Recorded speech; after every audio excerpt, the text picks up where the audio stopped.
하나님의 말씀 구약성경 역대하 21장 말씀입니다. 구약성경 역대하 21장 1절로 끝절 1절로 20절 끝절 말씀까지를 읽겠습니다. 구약성경 역대하 21장 1절로 20절 말씀입니다. 여호사밧이 그의 조상들과 함께 누움에 그의 조상들과 함께 다윗성에 장사되고 그의 아들 여호람이 대신하여 왕이 되니라. 여호사밧의 아들 여호람의 아우들 아사랴와 여히엘과 스가랴와 아사랴와 미가엘과 스바랴는 다 유다 왕 여호사밧의 아들들이라. 그의 아버지가 그들에게 은금과 보물과 유다 견고한 성읍들을 선물로 후히 주었고 여호람은 장자이므로 왕위를 주었더니 여호람이 그의 아버지의 왕국을 다스리게 되어 세력을 얻은 후에 그의 모든 아우들과 이스라엘 방백들 중 몇 사람을 칼로 죽였더라. 여호람이 왕위에 오를 때 나이가 32세라 예루살렘에서 8년 동안 다스리니라. 그가 이스라엘 왕들의 길로 행하여 아합의 집과 같이 하였으니 이는 아합의 딸이 그의 아내가 되었음이라. 그가 여호와 보시기에 악을 행하였으나 여호와께서 다윗의 집을 멸하시기를 즐겨하지 아니하셨음은 이전에 다윗과 더불어 언약을 세우시고 또 다윗과 그의 자손에게 항상 등불을 주겠다고 말씀하셨음이더라. 여호람 때에 에돔이 배반하여 유다의 지배하에서 벗어나 자기 위에 왕을 세우므로 여호람이 지휘관들과 모든 병거를 거느리고 출정하였더니 밤에 일어나서 자기를 에워싼 에돔 사람과 그 병거의 지휘관들을 쳤더라. 이와 같이 에돔이 배반하여 유다의 지배하에서 벗어났더니 오늘까지 그러하였으며 그때 림나도 배반하여 여호람의 지배하에서 벗어났으니 이는 그가 그의 조상들의 하나님 여호와를 버렸음이더라. 여호람이 또 유다 여러 산에 산당을 세워 예루살렘 주민으로 음행하게 하고 또 유다를 미혹하게 하였으므로 선지자 엘리야가 여호람에게 글을 보내어 이르되 왕의 조상 다윗의 하나님 여호와께서 이같이 말씀하시기를 내가 내 아비 여호사밧의 길과 유다 왕 아사의 길로 행하지 아니하고 오직 이스라엘 왕들의 길로 행하여 유다와 예루살렘 주민들이 음행하게 하기를 아합의 집이 음행하듯 하며 또 내 아비 집에서 너보다 착한 아우들을 죽였으니 여호와가 내 백성과 내 자녀들과 내 아내들과 내 모든 재물을 큰 재앙으로 치시리라. 또 너는 창자의 중병이 들고 그 병이 날로 중하여 창자가 빠져나오리라 하셨다 하였더라. 여호와께서 블레셋 사람들과 구스에서 가까운 아라비아 사람들의 마음을 격동시키사 여호람을 치게 하셨으므로 그들이 올라와서 유다를 침략하여 왕궁의 모든 재물과 그의 아들들과 아내들을 탈취하였으므로 막내 아들 여호아스 외에는 한 아들도 남지 아니하였더라. 이 모든 일 후에 여호와께서 여호람을 치사 능히 고치지 못할 병이 그 창자에 들게 하셨으므로 여러 날 후 2년 만에 그의 창자가 그 병으로 말미암아 빠져나오매 그가 그 심한 병으로 죽으니 백성이 그들의 조상들에게 분향하던 것 같이 그에게 분향하지 아니하였으며 여호람이 32세에 즉위하고 예루살렘에서 8년 동안 다스리다가 아끼는 자 없이 세상을 떠났으며 우리가 그의 다윗성에 장사였으나 열 왕의 묘실에는 두지 아니하였더라. 아멘. 살아계신 하나님의 말씀입니다. 아사 왕과 여호사밧 왕은 선한 왕의 반열에 섰다 이렇게 평가해 볼 수 있겠습니다. 물론 완벽하지는 않았지만 그래도 좋은 선한 왕 여호와 보시기에 선을 행했던 왕들이었습니다.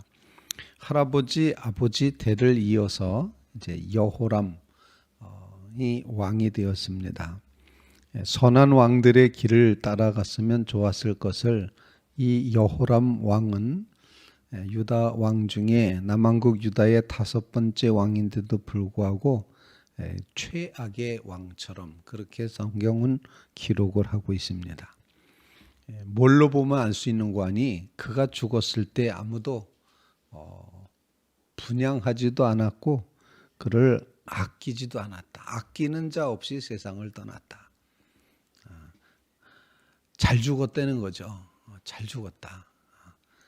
저 숙제가 알터니가 빠진 것 같다. 뭐 이런 기분 아니겠습니까?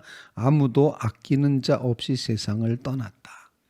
그리고 다윗성에는 장사됐지만 왕의 묘실에는 들어가지 못했다. 왕도 아니다. 이런 평가 아니겠습니까? 이렇게 놓고 보면은 여호람 왕은 어떤 의미에서는 최악의 왕과 같다. 이렇게 표현할 수 있는데 왜 그랬을까? 왜 그가 최악의 왕인가 하는 것은 한마디로 여호와를 버렸기 때문이다. 라는 것입니다. 여호와 보시기에 악을 행했기 때문이다. 라는 것입니다. 우리는 이 여호람 왕의 모습을 가만히 들여다보면서 우리가 하나님 앞에 기도할 제목을 같이 나눌 수 있기를 간절히 바랍니다. 그 첫 번째로다는 하나님을 버린 여호람 이렇게 표현할 수가 있습니다. 오늘 본문 말씀 10절 말씀을 같이 한번 읽어보겠습니다. 10절 말씀 시작. 이와 같이 에돔이 배반하여 유다의 지배하에 벗어났더니 오늘까지 그러하였으며 그때의 림나도 배반하여 여호람의 지배하에서 벗어났으니 이는 그가 그의 조상들의 하나님 여호와를 버렸음이더라. 하나님을 버리는 죄를 여호람이 지었습니다. 하나님을 버렸다는 표현은 다른 말로 표현하면 하나님 섬기지 않고 우상을 숨겼다 이렇게 표현하고 그것을 구약 성경에는 항상 음행이라는 단어로 다 표현을 합니다.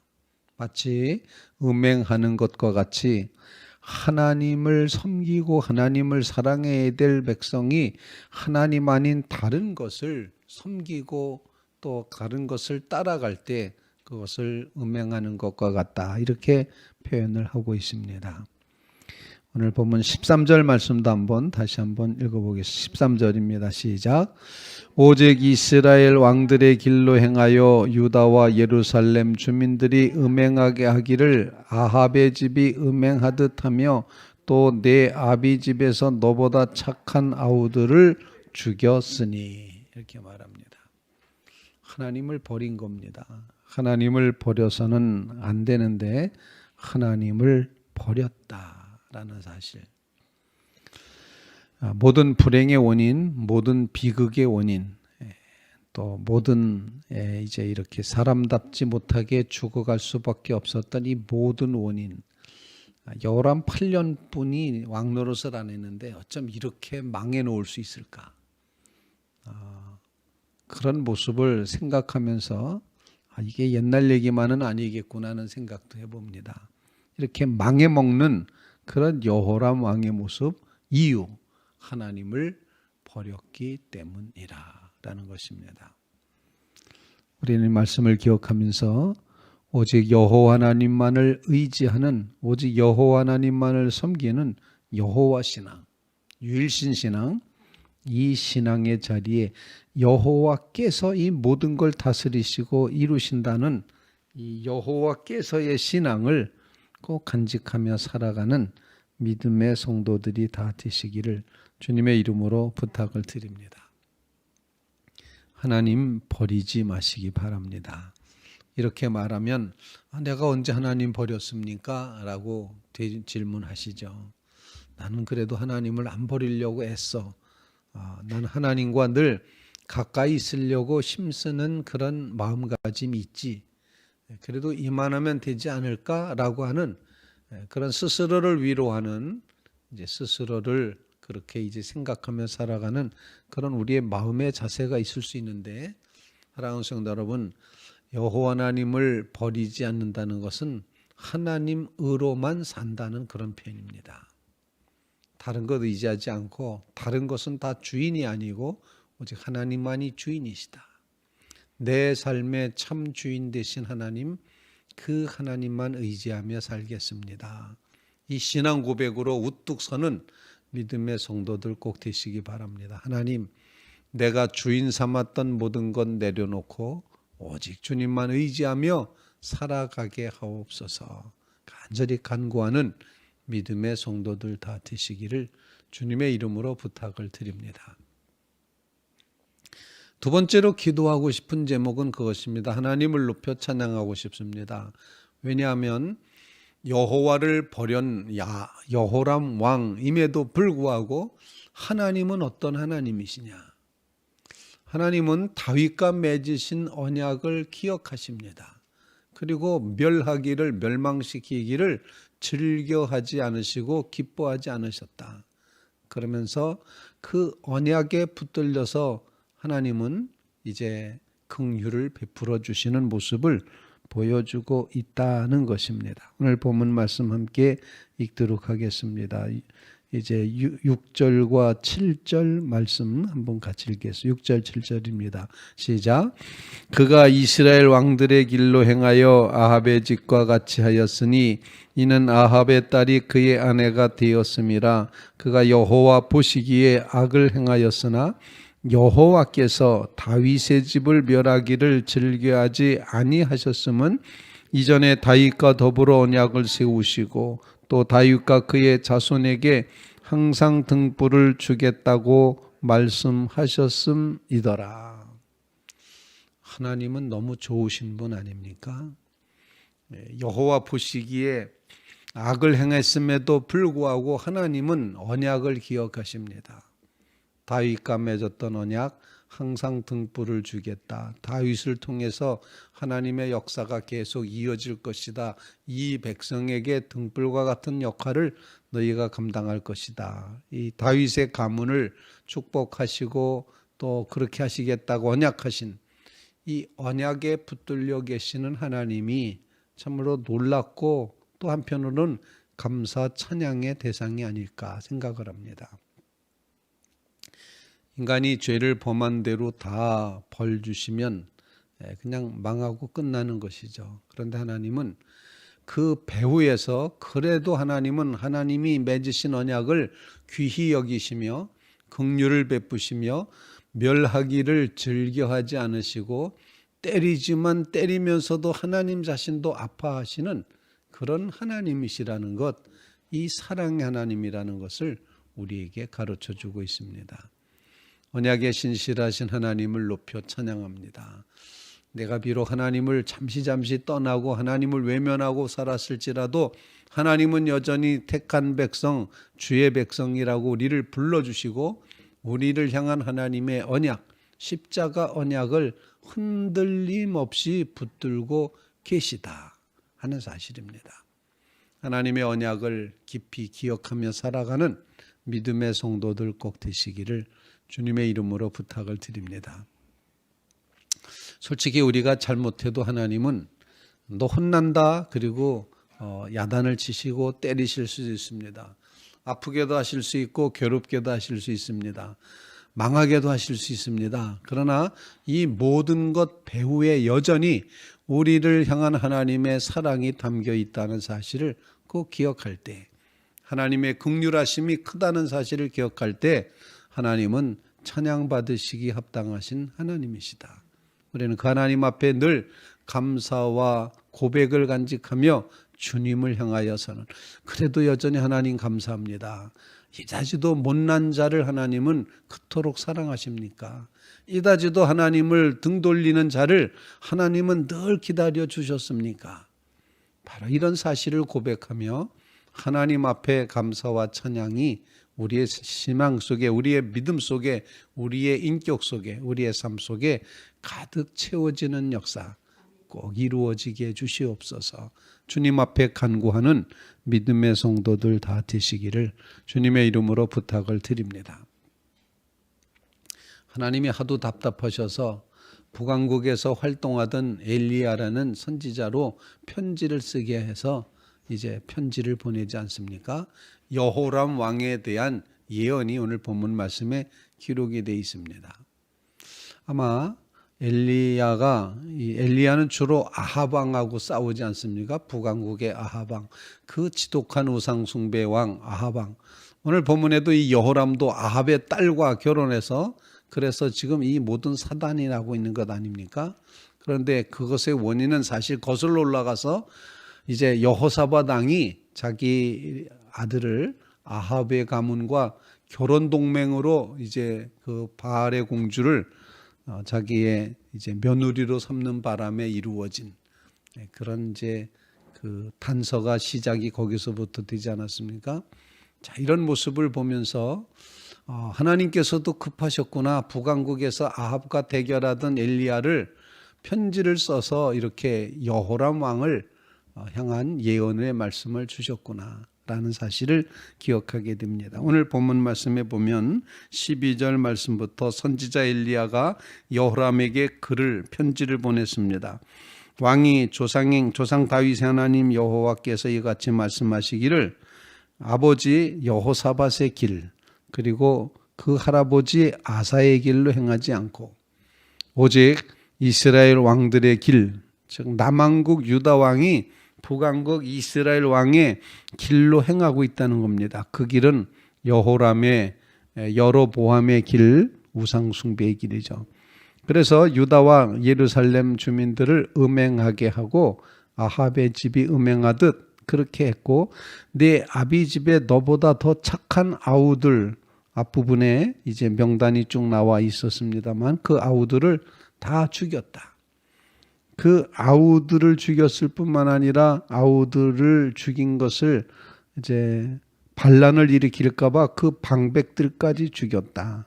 앞서서 그렇게 표현되어 있습니다.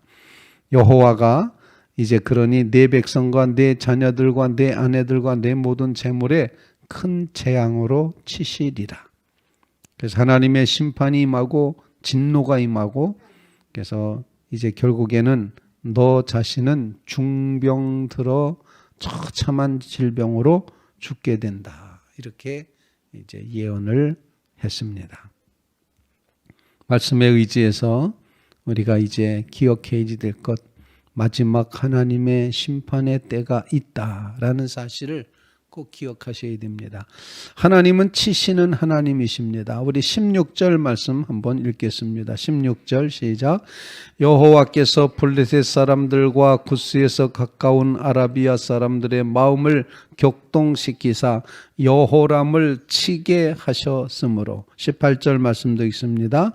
이 모든 일 후에 여호와께서 여호람을 치사 능히 고치지 못할 병이 그 창자에 들게 하셨으므로 치시는 하나님의 모습을 재앙으로 치시리라 말씀했고 여호와께서 치셨다. 이제 아라비아 사람들, 블레셋 사람들 이런 사람들이 일어나서 쳐들어와서 다 빼앗아 가는 겁니다. 그리고 이렇게 나라가 망할 뿐만 아니라 여호람 자신도 중병에 걸려 하나님의 치심을 경험하게 됩니다. 늘 궁금합니다. 이런 상태가 됐을 때 혹시 여호람이 하나님 앞에 철저하게 회개하고 돌아왔으면 어땠을까?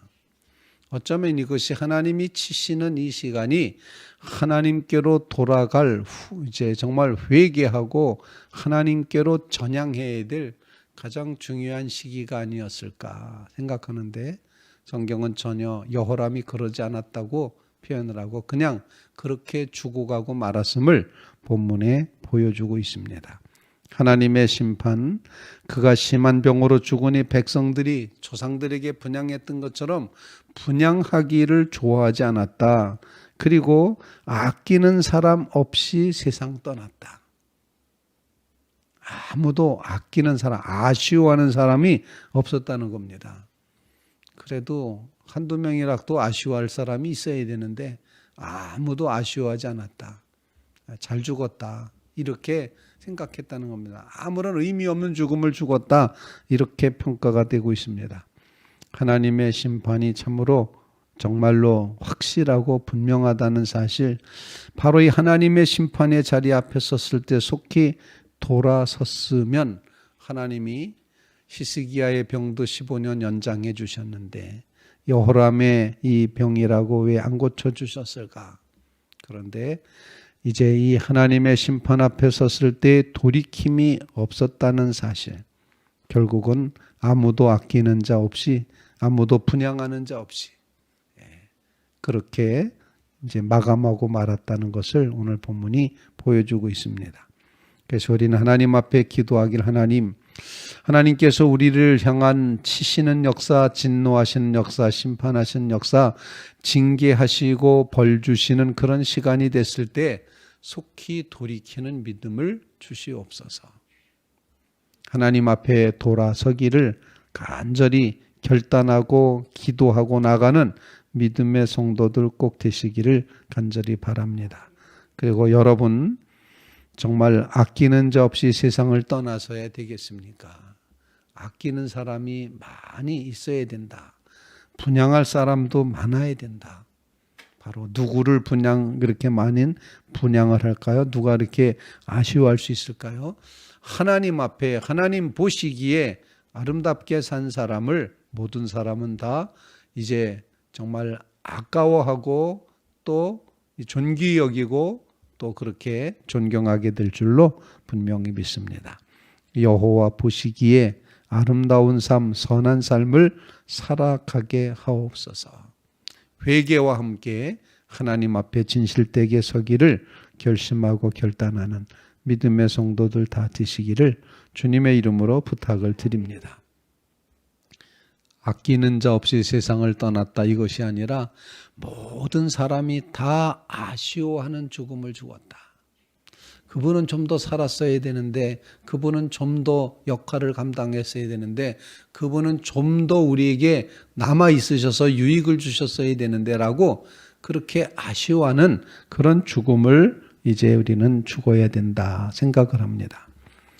오늘 여호람의 모습을 통해서 정말 인생의 모습이 어떻게 끝날까, 어떻게 종말을 맞이할 것인가를 다시 한번 생각하게 하는 그런 말씀이라 생각합니다.